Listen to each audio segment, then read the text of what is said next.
This just confirms what we all feared. We have a diagnosis on Francisco Alvarez's injury, and it isn't encouraging, which greatly worries Mets fans about the productivity of this lineup moving forward due to the injury's trickle-down effect, which is exactly what we're going over only here on Mets Digest. I'm your host, Mike Duda. We're going to talk about the former #1 overall prospect in baseball's thumb again, but first we got to talk about some subscribers, and that being the fact that 69.2% of you that watch these videos aren't one. So please do me a favor, do us a favor here at Mets Digest, and hit that free subscribe button. That way we can bring content to you about the amazing. So without further ado, let's go ahead and dive right in. Kicking it off, in case you missed my video on it from a couple days ago, titled "This Has Serious Implications for the Mets. We Have a Francisco Alvarez Injury." Go check out that video for all of the details, but in case you missed it, I'm going to go over a few of the key details about this injury. So this was to lead off the 7th inning on Sunday night's game against the Seattle Mariners in the Little League Classic.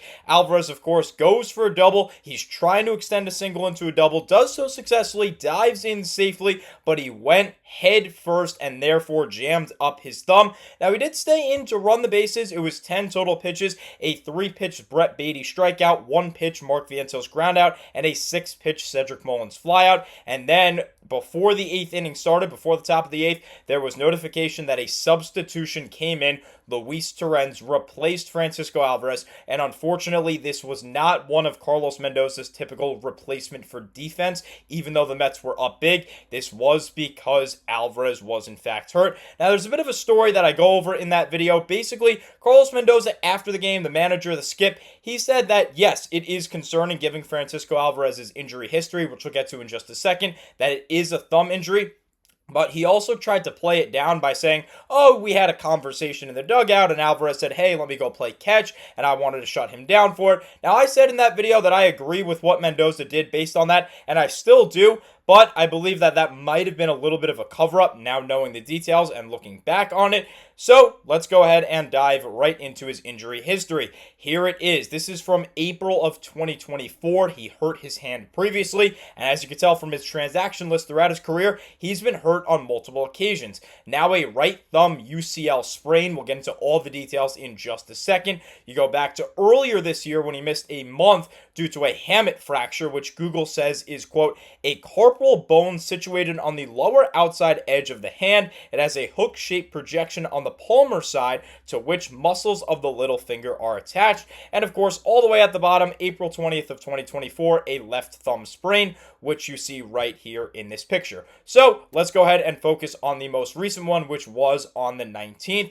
of course, retroactive to the 18th of August because he got hurt on the 17th, which was Sunday. So Anthony Tacomao of MLB.com, a Mets insider, says Francisco Alvarez needs thumb surgery per Carlos Mendoza, but the Mets are going to see if he can play through it. We're hopeful, Mendoza said. However, there is a chance he's done for the year if he can't play through it without the surgery. So with that, let's turn to Tacomao and the other experts, including the manager himself, for all of the details. This is Tacomao's article from MLB.com titled "Alvarez to IL with Thumb Sprain. Hopes to return for stretch run." That, of course, alluding to the stretch, the postseason stretch, the Mets, of course, trying to make the playoffs. Tacomao says catcher Francisco Alvarez could miss the rest of this season after injuring his right thumb on Sunday. But Mets officials are hopeful he can delay surgery long enough to contribute to the team's playoff run.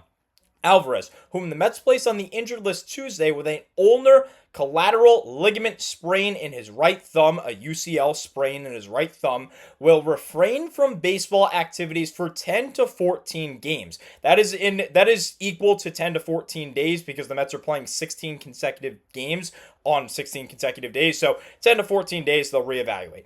After that point, he will restart a hitting progression and eventually graduate to minor league rehab games where the team officials will gauge if he can effectively play through his injury. So very interesting. It looks like they're almost not even giving him the chance. Of course, if he goes up to management and says, hey, I can't even start hitting, there's no way this is going to happen, I need surgery, I would assume that the Met front office is going to listen to him and say that's fine. But I find it interesting that after the 10 to 14 days, they're not going to evaluate if he needs surgery based on doctor opinions. Instead, they're going to have him start hitting and start going to the minor leagues to play baseball to see if he A, is fine enough to go if he feels healthy enough to continue playing, and then B, of course, if his standards, if it's up to the Mets standards and they think that he's healthy enough to contribute down the stretch. So very interesting there from Tacomao to start it all off. But he's going to continue with some interesting medical news. This is on the doctor side of things. While the Mets could send Alvarez to the operating room right away, 3 doctors who evaluated him agreed that there's little harm in letting him play through the injury. Either way, Alvarez will undergo thumb surgery after the season. The worst case scenario would be him tearing his UCL completely and having the operation sooner. The operation carries a recovery timetable of around 8 weeks, so surgery now would end Alvarez's season. He will be ready for the start of spring training regardless of when he has it. So, with this news, Carlos Mendoza and the Met front office, they basically said, well, there's no risk really in taking him on the field and letting him play. Worst that can happen is, yes, he goes through some pain and completely tears it, but from a roster standpoint, from a chance standpoint, if he's going to be done now, he's done for the season. If he's done when he eventually tears it, all right, he's done. He's going for surgery afterwards. They're going to do this surgery. They're going to get him 100% after the season anyway, so why not take your chance and try and get a productive bat back? Again, we'll get into all the statistics in just a little bit. So here's the skip, Carlos Mendoza, on that decision. He says he wants to give it a try, that being Alvarez. He himself, the injured player, wants to give it a try, so that's good. That's probably why the Mets front office is going through with it. We're hopeful that he can play through this, but we've just got to wait and see. It's not the receiving hand, the throwing. We don't think it's going to be the issue. Obviously, it is his throwing hand, which could hurt him behind the plate because as a catcher, you need to throw on every single pitch. You're either throwing the ball back to the pitcher or you're making a play where you have to throw the ball. So he's going to have to throw it a lot. He's going to have to be comfortable throwing the ball if the Mets do, in fact, want him to catch and don't have him as a DH bat. Again, that is part of an option. That is something the Mets can pursue. It's more swinging the bat and gripping the bat. That is what Mendoza and the team is concerned with, him actually hitting. That's why we're still optimistic, because it's not the receiving hand. So that's good. Again, if it was the receiving hand, you'd be in a little bit more of trouble, which is why I understand what Mendoza is saying. Of course, hitting, regardless of what hand you hurt, is going to be a problem. You have to grip a bat and go hit 95 plus every single time in the box. That's really difficult, let alone with a broken hand when you're trying to grip the bat. But the Mets did luck out a little bit in the sense that it's his throwing hand, not his receiving hand, because if you can fight through the pain throwing, great. You're not going to be able to fight through the pain receiving 95 plus mile an hour fastballs every single time. Eventually, that is just going to build up on your hand. It's going to break or tear that UCL in his thumb. So good news that it is the throwing hand, not the receiving. As the skip is going to continue saying, we'll see where he is after that, as far as gripping a bat and swinging it. There are players in the past that have played through this, and that is why we are giving this a chance right now. So they're going off past precedent. It's happened before, and that is what they're going off of.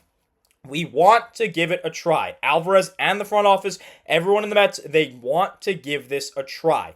Hopefully he gets to play down at AAA, and he's a player for us at some point before the season is over. Now, Tacomao is going to provide some context about the fact that this has happened before, saying part of the Mets' optimism stems from the fact that former Red Sox star Dustin Pedroia tore the UCL in his left thumb on opening day in 2013. No difference between the left and the right thumb. It's just obviously what hand it is. It's still the exact same injury, and not only managed to play the entire season, but won a World Series title along the way. Now for Pedroia, that is his left hand. He is obviously a right-handed thrower because he was a second baseman, meaning that is his receiving hand. But the difference is Pedroia is not a catcher, so it's a little bit different. But Pedroia ended up playing through it, won the World Series, and while he had a down year in the power department, he still made the American League All-Star team, earned a Gold Glove with an injury on his glove hand, and finished 7th in MVP voting. So obviously, that injury wasn't a problem. He played through it fine. Unlike Pedroia's injury, Alvarez is to his throwing hand. But team officials see that as a positive since Alvarez won't need to endure the pounding of 100 plus pitches per night on an injured thumb at 90 plus miles an hour basically every single pitch. So it's a little bit different than the Pedroia injury, but in the sense that Dustin Pedroia, a star for the Red Sox for multiple years, was able to hit through this injury, it is optimistic that Alvarez will be able to do the same. Now, it's going to be an interesting thing to determine what the throwing progression is going to be like for Alvarez, because, of course, not only are you throwing the ball back to the pitcher, that's not the problem. The problem is everything is very open in Major League Baseball. So, if Alvarez is hurt and everyone knows that and he's playing hurt and can't throw the ball 100% down to second or third base, then teams are just going to consistently steal on him. So that's going to be something interesting to determine in the next week and a half, 2 weeks. But with that, let's go ahead and turn it back to Tacomao, who says Alvarez is still frustrated per Mendoza. He admitted that Alvarez, quote, was pretty frustrated, end quote, that he hurt his thumb sliding into second base during the 7th inning of Sunday's win over the Seattle Mariners in the Little League Classic. The injury occurred during Alvarez's best offensive stretch since his rookie season. We'll go over the statistics in just a little bit, but first, the AP Associated Press is going to add some important notes, saying Alvarez was placed on the 10-day injured list retroactive to Monday. We saw that on the transaction list when he had an MRI in New York that revealed the sprain. Carlos Mendoza, the manager, said it's a pain tolerance issue. That is something crucial that we'll go over in just a second. If he does try to play, he'll have a minor league rehab assignment first, said Mendy. Let's also turn it over to Mike Puma, who turns to the past with an important note saying Alvarez underwent surgery last season for a torn UCL in his left thumb, the same injury as Pedroia and the opposite hand as this injury. He stumbled rounding first base at Dodger Stadium, we saw the picture a little bit ago, and returned to the club after a 7-week rehab. But that timeline doesn't mesh with the remaining baseball schedule. He would be done for the season. But the manager wouldn't speculate on a best case scenario for a return. So let's give the floor to an actual doctor. We finally have a medical opinion. Dr. Daniel Siegerman, an orthopedic hand surgeon with Hackensack Meridian Health, he has not evaluated Alvarez, said that pain tolerance and stability are the two factors that determine whether an athlete can play through such an injury. He said, quote, if the thumb is not unstable, it can be put in a splint. If it's just a sprain, he can play wearing a small brace. Now, this is where my personal concern comes into play. This is not Francisco Alvarez's statistics. These are Francisco Lindor's month by month. Now, on the 4th of June this year, he broke his right pinky toe, so it's on the foot, not the hand, but still a broken bone, and he played through it completely. No time spent on the bench, just one day, came in the day after that and pinch hit, and actually had a critical hit in a game against the Rockies, so he basically spent no time injured. Here were his statistics before, and this is why I have the month by month up, because it happened in early June.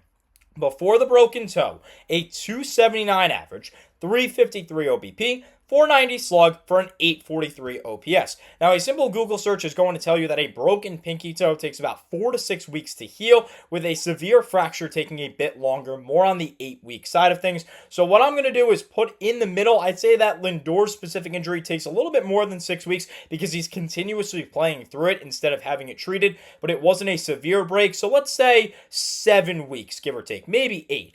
Now, that lines up perfectly because it was an early June injury with the end of July. So let's look at his stats in June and July. A 197 average during the time that we think he was hurt dealing with that broken toe, 249 OBP, 346 slugging for just a 595 OPS. Now, outside of the injured stretch, a 295 average this year, 375 OBP, 519 slug for an 894 OPS. Point that I'm bringing up here with Lindor is he played hurt and he was a lot worse offensively and even defensively because he was playing injured. And the Mets are trying to have Alvarez play injured. However, might be the best option. look at these statistics. It is obvious that even though Alvarez had a really, really rough stretch to start the year, to the point that he got demoted to AAA and got re-promoted and has been red hot since, obviously, he is the best offensive option. It's not even a question as compared to Kodai Senga and Luis Torrens, the Mets' 3 and 2 catchers, respectively.